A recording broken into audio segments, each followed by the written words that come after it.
Good morning. It's Wednesday, so time for our Pastor's Corner devotional.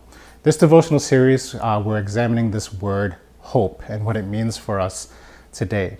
So if you have a Bible, I want to encourage you to open it up or turn it on. I want to look at Psalm 62. However, I'm only going to focus in on 2 verses, but if you have time this week, I want to encourage you read the whole Psalm, Psalm 62. For this devotion, I'm just going to key in on verse 1 and verse 5, these 2 verses. They kind of sound the same, but there are some slight differences to it. So Psalm 62 verse 1 and Psalm 62 verse 5. Psalm 62 verse 1 says this, "For God alone my soul waits in silence. From him comes my salvation." So verse 5 says, "For God alone, O my soul, wait in silence, for my hope is from him." When we talk about the word hope, oftentimes the first question is, what or who do we put our hope in? And this psalmist here, David, he writes, "For God alone." And those 3 simple words, "for God alone," they really make me question something about myself, and maybe it offers a question to you. How much do you trust in God and God alone? See, I think oftentimes for a lot of us, when it comes to our faith, we like to trust God. We hope we believe in God and trust God. But the reality is we live a way in which we say we believe in God and something. We trust in God and something. We hope in God and something. Oftentimes maybe it looks like this. We hope and trust in God, but we also put our hope and trust in our money. It's not God alone. We hope in God, but also in my relationship status. We hope in God and also my academic achievements. We hope in God and the size of my house. Oftentimes I find that we struggle with that. We put our hope in God, but we put our hope in God and something. David here is reminding us when he writes this psalm, he's putting everything, all his hope in God alone. I want to challenge us this week to think about that. How in my life am I really putting all my hope in God and God alone and nothing else and no one else? Second thing I want us to consider are 2 words, wait and silence. I think these 2 words, wait and silence, they are 2 words that are very much lost on us today. The idea of waiting and the idea of silence. I mean, waiting, think about the fact that we don't like to wait anymore. We in fact don't like to wait in a waiting room. We don't like to wait in lines. When we buy things, we don't even like to wait however long the shipping takes. We'll pay extra just to have expedited shipping. We just don't like to wait. I also find that lately we struggle with the idea of waiting because now with all these things like smartphones and tablets, we are distracted when we wait. Have you ever gone to the doctor and you sit in the waiting room?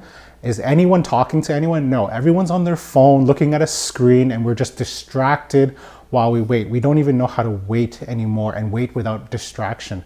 Oftentimes when you stand in line at the grocery store, stand in line at the bank, wherever you're standing in line, what does everyone do? They pull out their phone, they're looking at their screen. No one knows how to wait anymore without distraction.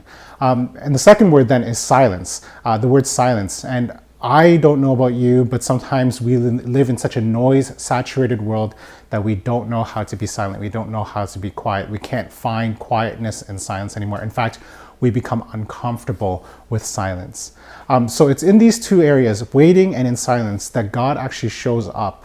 And so the psalmist here, David, as he writes this, he's putting his hope in God alone, and he's waiting and he's being silent for God to show up. Sometimes waiting and silence, they become uncomfortable for us. We become distracted because our minds race and think about other things. We become too focused. We focus on one small thing and it becomes our obsession or something that we're trying to overcome or achieve. Or maybe we become uncomfortable with our own feelings or our thoughts during times of waiting and silence, and we want to push those emotions away or shove them down again. Or maybe we become paralyzed with anger or frustrations or grief or fear. So all these things happen when it comes to waiting and silence. So what do we do with this? I want to encourage you this week to try something. Try taking 5 minutes out of your day to just wait and be silent. To just wait and be silent. So sit in a chair, find a room, a quiet space somewhere, and just do it for 5 minutes. And in order to get your mindset right, I want to just encourage you to think through these 3 simple statements. The first statement is this: here is what's on my mind, and just express that as a prayer. Here's what's on my mind. Maybe it's something at work, maybe it's something with your family, maybe it's a fear you're going through. The second thing is this: here's how I feel. Here's how I feel. So sometimes the emotional things that we're dealing with, we're not really dealing with. We push it away and we suppress it, and just allow it to kind of come up to the surface. Here's how I feel. And the third thing is to express, here's what I want. Here's what I'm asking for. Here's what I want. And just allow that to be a prayer, those three simple statements. But after you do all that, that's the invitation to just wait and be in silence and just allow God to reveal himself to you. See, hope means that we can take these moments of waiting and silence, the things that come to the surface, and we trust that God can handle them. We trust that God can deal with them.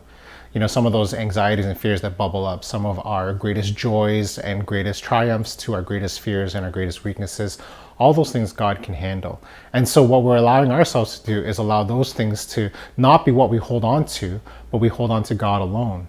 And so by waiting in silence and bringing these things out, we're really waiting to hear from God. We're really trusting that God is going to take these things and God's going to reveal himself to us. Now, I'm going to be honest with you. For some of us, we may not hear anything for the next few days. But I do say that if you keep working at it, you keep doing something like this, just to be in the presence of God, God is faithful. He does reveal himself to us. So maybe he tackles some of our emotional issues. He tackles some of our things that we're dealing with in terms of our struggles. He tackles some of those things that we want. And so I want to encourage you this week, if you have time, just set aside 5 minutes a day where you can just wait in silence and to learn how to trust and hope in God alone. That's it for me on this week of Pastor's Corner. We'll see you next time. Love and peace.